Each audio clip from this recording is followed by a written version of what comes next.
Man, that is a satisfying win. That is gorgeous. Raptors come away with the 109-104 victory over the Minnesota Timberwolves with Jimmy Butler this time. And it didn't start out all that great for the Raptors. You look at the way that first quarter went, we couldn't knock down a shot, and our defense just looked lost. Every shot, for the most part, that they were making, they were knocking it down. And you know what? It was awful. And you move to the second quarter. Yes, we score 32. The shot starts falling. But again, the defensive lapses. There were so many wide open looks. They're knocking them down. They had 30. However, you had the 2-point lead in that second quarter. You were down 8 after 1. So, bang, mathematical equations. You're down by 6 at the half. How bad you played defensively and you're only stuck by 6? Look, I'll take it. But you got to come out firing defensively in that second half. And what did the Raptors do? They come out in the second half and they put a staple on this game. Look, the third and fourth quarter, you get 23 points and 24 points. First half, 27 and 30. The defense tightened up and you were still knocking down your shot. 27-23 Raptors in that third quarter. And with that, you're only stuck 2 at the end of 3, and you really haven't played an all-around great game. In the start of the fourth quarter, your bench is against their bench, and Jimmy Butler, I think, was out there as well.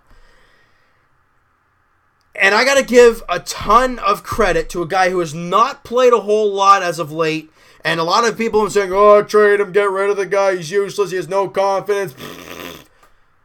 Norman Powell, in that fourth quarter, his defense, I think it was on Jimmy Butler, was phenomenal.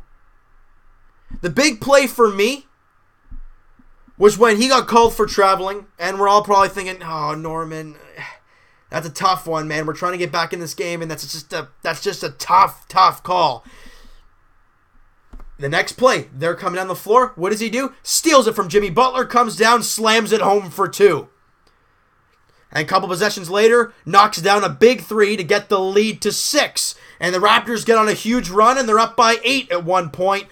On the backs of Norman Powell, DeLon Wright, Fred VanVleet, Jakob Poeltl, Pascal Siakam. These guys are workhorses. I mean, they're our engines. They work this team. Now, we'll break down their stats a little bit later. But let's move on, and you go about 6 minutes to go. Okay, here comes, Jimmy Butler I think was already out there. Here comes Towns, Teague, Wiggins, and I think Taj Gibson came back out. Okay, starters versus starters now. The bench did their job against their bench. It's closing time. You're up 8. Let's see what they can do. And the Raptors kind of match them basket for basket a little bit, but when you're up 8, you can do that. Right? And we're going to go down to a couple minutes to go here. And the Raptors actually made a couple of adjustments. Now, what do I mean by that? Well, first things first.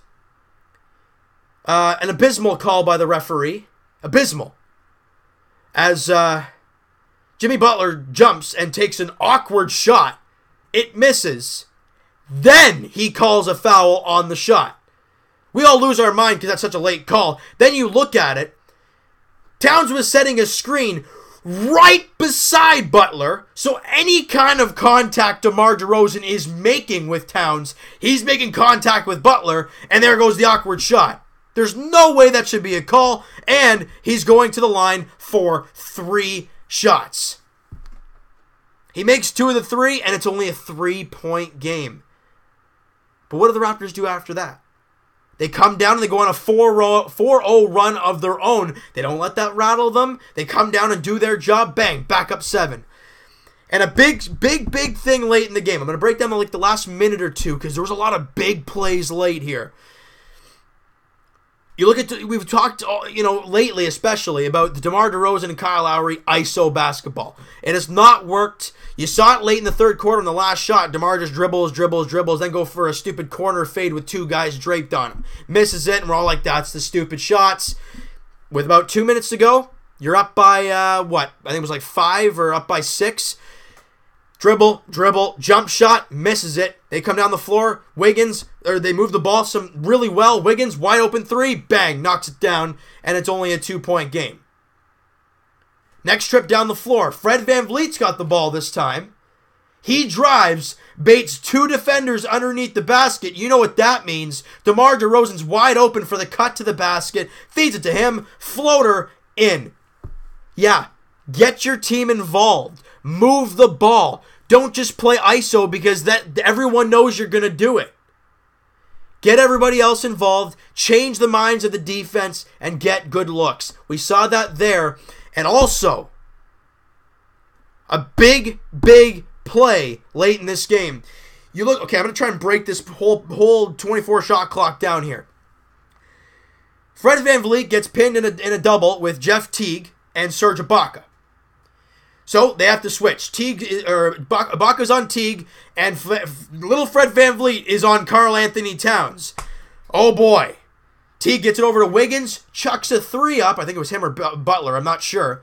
Rebound, and look what Fred VanVleet does. Gets position and kind of pushes back against, not too much to get a foul, but enough to keep, because Towns can't go right through him. It's going to be a foul. You can't do that. So that's fine. You push him back, gives DeMar a nice clean rebound. They got a foul. We get free throws, and that's pretty much the game. A big, small play from Fred VanVleet, and the Raptors get the dub. Beautiful. Gorgeous last 2 minutes, minute and a half. Beautiful. Just gorgeous. It's fantastic. And you know what? I'm not going to forget the great defense, Serge Ibaka on Karl Anthony Towns. You saw what Towns did against us in Minnesota. You know, he was electric in the second half. JV was in foul trouble, so we were in real trouble. And you saw Pirtle getting absolutely used and abused by Towns. And you saw JV do his thing. Ibaka and JV, defensively, I thought were phenomenal. And offensively, they did fantastic. Holding Karl Anthony Towns to 11 points, 9 rebounds. I mean, yeah, he had 3 assists as well, 4 of 7 shooting, and he did not take a 3. Karl Anthony Towns, guys, I mean, he's a guy that will take threes. He's a 40% three-point shooter, but he did not get a good enough look to take a 3 today. Tells you right there how good Ibaka did defensively, all over him. And Ibaka ends the night with 15 points, 7 boards, 6 of 12 shooting, 2 of 6 from 3. He did a fantastic job. You look at JV, Mr. Double-Double himself. We talked about in the last video. We needed a big game from JV. He's been great as of late. But what is he going to do in these big games against these tough guys? 18 points, 10 boards. I think it was 11. They don't say it on the stats here, but I think it was 11 rebounds for JV. 8 of 12 shooting, 2 of 2 from the line. Missed his 1-3. Oh, come on, JV. You got to knock that down. I'm kidding. Plus 14 on the floor for JV. And the work he did today on the offensive glass. Only ended up with 3, but a lot of, battles for the basketball leading to an out-of-bounds ball and Toronto ball. JV did an unbelievable job. Kyle with 15 points, 9 assists on 4 of 9 shooting, 2 of 5 from 3. He was good. DeMar, as much as he was chucking up a lot of shots again, 6 of 18, 1 of 6 from 3, 23 points. But the thing I like about DeMar, 8 assists. Him and Kyle combined for 17 assists. Holy smokes, I felt like I was dying there. And of course, do I need to say it? Fred VanVleet with 10 off the bench. Was it 10 off the bench? Yeah, 10, 2 and 2, 4 of 7 shooting, 1 of 3 from 3. And like I said, the way he did his job defensively, fantastic. Jakob Poeltl with 12 off the bench, and Norman Powell with 8 points, 4 boards, 3 of 7 shooting, 2 of 5 from 3. But the great defense against Jimmy Butler in that fourth quarter, unbelievable. Great job by the team. And I understand it wasn't a pretty early win. You grinded it out, slowly got back in it quarter by quarter, and got the job done. That's really all that matters. You end up shooting 48%. Again, we look at the magic number of 10 threes. Well, we only made 9. However, they only made 5. They were 5 of 12. They didn't take many.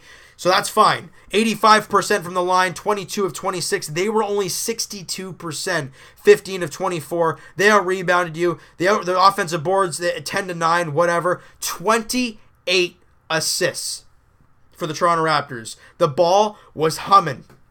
It didn't stick really at all, Except for the last minute where we were all like, DeMar, stop this! And they changed it, and it worked.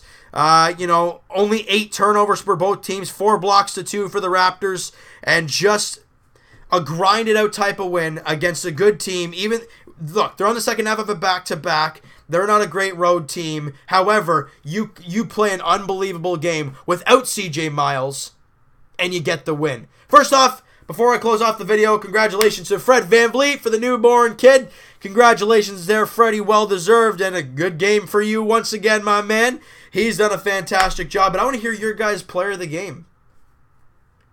I mean, there's tons of guys that could have done it. Kyle was big. Ibaka was huge. JV was massive. Freddie VanVleet was huge again. I mean, I want to hear what you guys have to say. Who's your player of the game? All right, so you know what, guys? That is going to do it for this one. You guys enjoyed this video, and you guys enjoyed this game. Hit that like button. I do appreciate that. Hit the subscribe button if you guys have not already. Comment down below. What did you guys think of this game? Once again, who is your player of the game?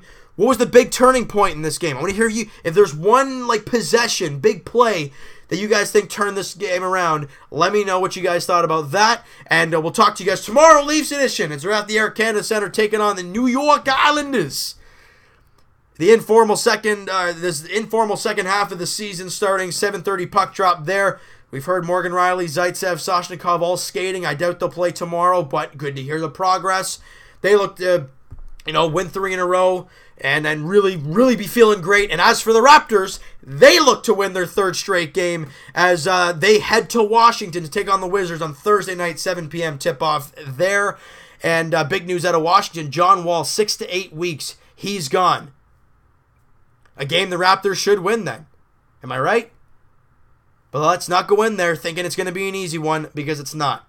All right, so we'll talk to you guys then, hoping for a 3rd straight win and another all-around good performance by the Raptors. And hey, another JV double-double sounds good to me. We'll talk to you guys then.